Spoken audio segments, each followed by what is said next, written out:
Si tienes un negocio, todo pasa por ti y sigues cambiando tiempo por dinero, este podcast es para ti. Soy Rebeca Garal, experta en productividad y eficiencia para negocios. Aquí te enseño cómo optimizar tu negocio y ganar libertad. ¿Empezamos? Hoy vamos a tratar un tema que suele decidirse muchas veces por impulso y que acaba costando bastante caro. Si quieres saber en qué momento exacto tu negocio puede absorber el coste de un empleado nuevo, por supuesto, sin que tu beneficio desaparezca, pues escucha atentamente el episodio de hoy. Pero antes de profundizar en los números, he preparado un documento para quienes sienten que aunque su empresa está creciendo, la tesorería es una montaña rusa de incertidumbre. Se trata de una guía de 10 páginas donde te voy a explicar los 4 fallos que ahora mismo están drenando tu liquidez. Así que leerlo va a hacer que descubras la manera en la que puedes disparar la rentabilidad de tu pyme, nada más empieces a aplicarlo. Eso sí, eso, lo que acabo de decir es súper importante, aplicar. Bien, tienes el enlace en la descripción de este episodio o en mis redes sociales. Búscame en LinkedIn como Rebeca Garal o en Instagram como rebecagaral.productividad. Descárgala si quieres empezar a tomar decisiones basadas en datos. Ahora, siempre digo que si prefieres seguir gestionando por intuición, bueno, pues entonces no te lo descargues porque no es para ti. Bien, empecemos.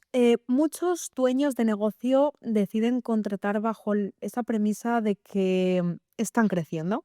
Ven que entra más trabajo, facturan cada vez más y dan por hecho, bueno, pues que el siguiente paso lógico es ampliar el equipo.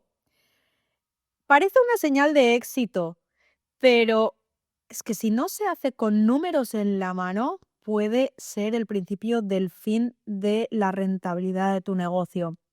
Mira, contratar solo porque tienes más volumen de trabajo, pues es un error si antes no has analizado muy bien cuál es la productividad de lo que ya tienes, del negocio que ya tienes, del equipo que ya tienes. A veces la necesidad de más manos es en realidad, pues bueno, una señal de que tus procesos actuales son ineficientes o de que tu equipo actual no está rindiendo como debería.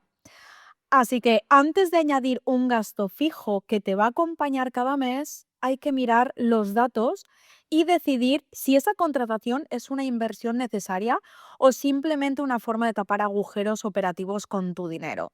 Te digo esto porque hay un ejemplo histórico que explica perfectamente por qué tantas empresas mueren justo pues cuando aparece que mejor les iba, lo que conocemos por morir de éxito. Y me estoy refiriendo en este caso a lo que le ocurrió a nada más y nada menos que Napoleón Bonaparte en 1800 y poco, cuando decidió invadir Rusia pues con el ejército más grande que Europa había visto jamás.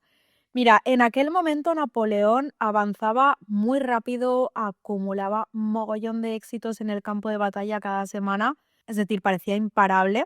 ¿Cuál fue su problema? El problema fue que se obsesionó con conquistar Moscú y se olvidó por completo de la logística, es decir, tenía miles de soldados nuevos, pero no tenía cómo alimentarlos, no tenía rutas de suministro seguras, pues que pudieran sostener ese avance. Cuando por fin Napoleón llegó a Moscú, ¿qué se encontró? Bueno, pues con algo que no se esperaba. Los rusos sabían que no podían ganar a Napoleón en un enfrentamiento cara a cara directo. Por eso destruían todo a medida que iban retrocediendo. Es decir, quemaban cosechas, mataban al ganado, envenenaban los pozos. Y fíjate, cuando Napoleón entró en la ciudad, ¿qué se encontró? Pues se encontró con una ciudad desolada, vacía. Esa misma noche empezaron los incendios que destruyeron pues 3/4 partes de la ciudad, eliminando toda la posibilidad que el ejército francés pudiera pasar allí el invierno con suministros. Napoleón estuvo en Moscú durante 35 días. Estaba convencido de que el zar pediría la paz al ver su capital ocupada, pero el zar no le hizo ni caso. Esa espera, al final, ¿sabes qué pasó? pues que fue su tumba. ¿Por qué? Porque mientras esperaba, sus hombres consumieron las últimas raciones y, por supuesto, el invierno ruso se les echó encima. Al final, fíjate que no fue el ejército ruso quien aniquiló a la Gran Armée, perdonad mi francés, en una gran batalla, no, no, o sea, sino la batalla de suministros y el frío fue lo que se cargó el ejército de Napoleón. De los más o menos 600.000 hombres que empezaron esa campaña, solo regresaron 50.000 o menos. O sea, fíjate que esa estructura inmensa que él mismo había montado con miles de sueldos que pagar, ¿no? Por así decirlo, en forma de raciones, se convirtió, pues de repente, en su mayor enemigo. No lo derrotó el enemigo en una batalla, lo derrotó el hambre, el frío, porque su ejército era demasiado grande para los recursos que tenía.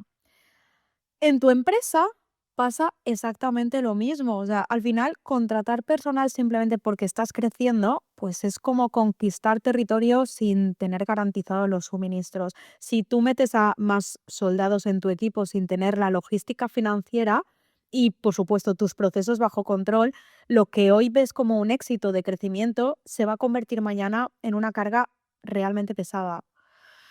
Para entender si puedes dar ese paso con seguridad, debes de analizar la situación y te voy a dar 3 perspectivas muy concretas. Mira, la número uno, el error que veo constantemente es negociar el sueldo con el trabajador basándose en lo que éste recibe limpio en su cuenta, es decir, negociar el neto. De verdad, esto es una mega trampa que te va a convertir en el escudo fiscal de tu empleado. Mira, te lo explico. Si tú negocias en neto, estás asumiendo tú cualquier cambio en la ley, cualquier subida de los tipos de retención, de cualquier subida de los tipos de cotización o incluso cambios en la situación personal de tu empleado. Es decir, si el gobierno sube las cotizaciones, al final el coste extra lo estás pagando tú. Si el empleado tiene un hijo o se compra una casa y cambian sus retenciones, el coste para que él siga cobrando lo mismo lo asumes tú. Es decir, estás perdiendo el control de tu estructura de gastos porque el coste de ese trabajador se vuelve variable para ti. Así que debes de negociar siempre en bruto anual. Es la única manera en la que tu gasto pueda ser estable y previsible. Y bueno, por supuesto, además del sueldo que negocies con tu nuevo empleado, debes de sumar los costes de logística que muchas veces suelen olvidarse o no se tienen al 100% en cuenta. Y te estoy hablando, pues evidentemente, de la seguridad social a cargo de la empresa, que suele rondar entre el 32-35% por encima del sueldo bruto que tú negocies. Por otro lado, ten en cuenta los costes del puesto, es decir, licencias de software si es que se necesita, el equipo con el que tiene que trabajar tu empleado, seguros, el material, todo esto. Si necesita un coche propio, un móvil, todo esto que vaya unido al puesto que tiene que desempeñar. Por otro lado, ten en cuenta también la indemnización latente. ¿Qué es esto? Mira, debes de ser súper consciente de que cada mes que esa persona trabaja, estás acumulando una deuda por posible despido o fin de contrato que debería de estar provisionada en tu contabilidad. Y ten en cuenta también tu tiempo de formación, tu tiempo o bien tiempo de tu equipo, el que ya está en la empresa que tendrá que dedicarle al nuevo empleado. Mira, el primer mes esa persona no produce, sino que, pues eso, está consumiendo tu tiempo o el de tu equipo, que al final fíjate que es el activo más caro de la empresa. Bien, el segundo punto que quiero que analices hoy es el retorno de lo invertido, ¿no? A la hora de contratar a alguien. Un empleado no es una ayuda, o sea, tienes que verlo como una inversión que tiene que dar un rendimiento. La regla que yo aplico es que cada nueva incorporación debería ayudar a generar de forma directa o indirecta entre 2 y 3 veces su coste total para la empresa. Si esa persona solo va a hacer que tú trabajes menos, pero no va a traer más dinero ni a liberar tiempo para que tú captes más negocio, entonces estás comprando tiempo personal con el beneficio de la empresa. Y me explico con esto último que acabo de decir.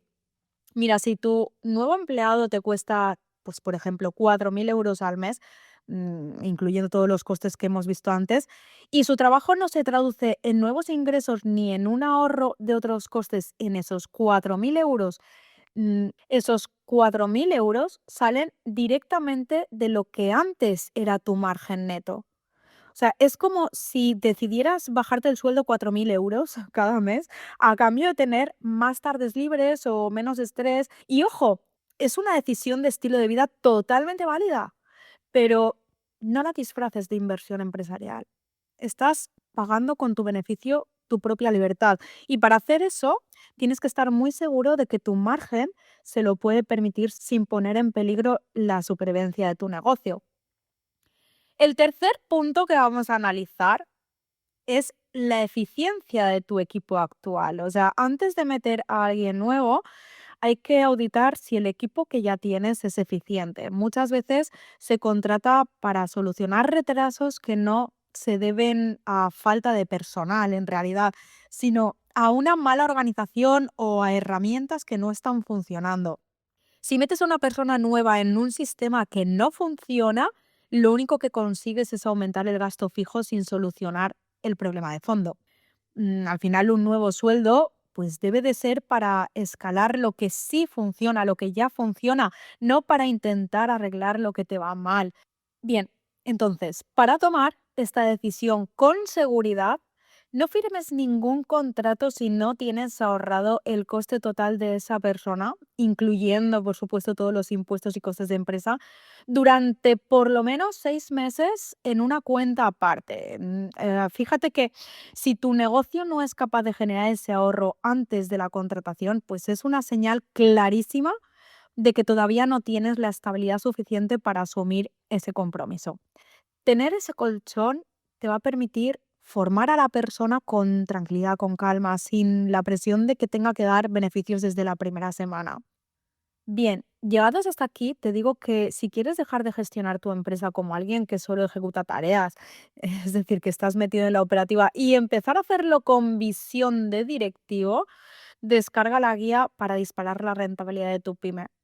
El enlace está justo aquí debajo del episodio de podcast, en la descripción, o también en mis redes sociales, lo tienes ahí colgado. Te recuerdo, mis redes sociales me encontrarás en Instagram y en LinkedIn por Rebeca Caral. Espero que pases muy buena semana.